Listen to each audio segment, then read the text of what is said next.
Taste the Daily. Tamil Nadu சட்டப்பேரவையில் மு.க.ஸ்டாலின் அறிவித்த அரசு ஊழியர்களுக்கான திட்டங்கள் கடன் சார்ந்து உள்ளதாகவும் இவை ஊழியர்களை கடனாளிகளாக்கும் திட்டங்கள் என்றும் அரசு ஊழியர்கள் விமர்சித்துள்ளனர். 100 நாட்களில் நாங்கள் உங்களுடைய தொழிலாளர்களுடைய கோரிக்கைகள் அனைத்தையும் நிறைவேற்றுவோம் என்று சொல்லி வாக்குறுதி கொடுத்து ஆட்சி பெற்ற திமுக சர்க்கார் இன்றைக்கு போக்குவரத்து தொழிலாளர்களுக்கு எந்த விதமான பணப்பலன்களையும் அளிக்காமல் 2 ஆண்டுகளுக்கு முன்பாக ஓய்வு பெற்றவர்களுக்கு கூட இன்னும் எந்தவித பணப்பலன்களும் அளிக்கப்படவில்லை என்பது குறிப்பிடத்தக்கது.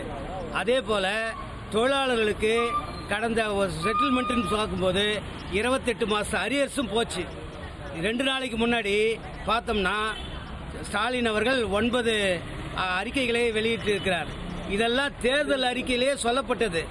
4 ஆண்டு காலம் கழித்தும் கூட மீண்டும் அதையே சொல்லிக் கொண்டிருக்கிறார்களே ஒழிய இதனால் எந்த விதமான பணப்பயனும் தொழிலாளர்களுக்கு கிடைக்கவில்லை என்பதை முக்கியமாக தெரிவித்துக் கொள்கிறேன்.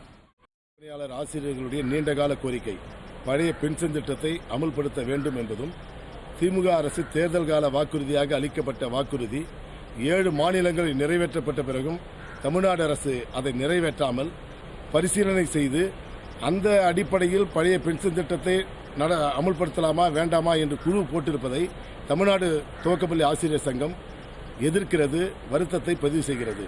உடனடியாக அந்த குழுவை ரத்து செய்துவிட்டு பழைய பென்ஷன் திட்டத்தை தேர்தல் கால வாக்குறுதியாக அறிவிக்க வேண்டும் என்பது எங்களுடைய கோரிக்கையாகும். மேலும் இப்பொழுது அறிவிக்கப்பட்டுள்ள அனைத்து கோரிக்கைகளும் லோன் மேலாக்களாகவும் வட்டி இல்லா கடன்களாகவும் தான் அறிவிக்கப்பட்டுள்ளதே தவிர மேலும் தமிழ்நாடு துவக்கப்பள்ளி ஆசிரியர் சங்கம் முன்வைக்கக்கூடிய காலி பணியிடங்கள் நிரப்புவது, தமிழ்நாடு அரசு உயர்நிலை மேல்நிலை துவக்கப்பள்ளிகள் வரை 50,000 பணியிடங்கள் காலி பணியிடமாக இருக்கிறது.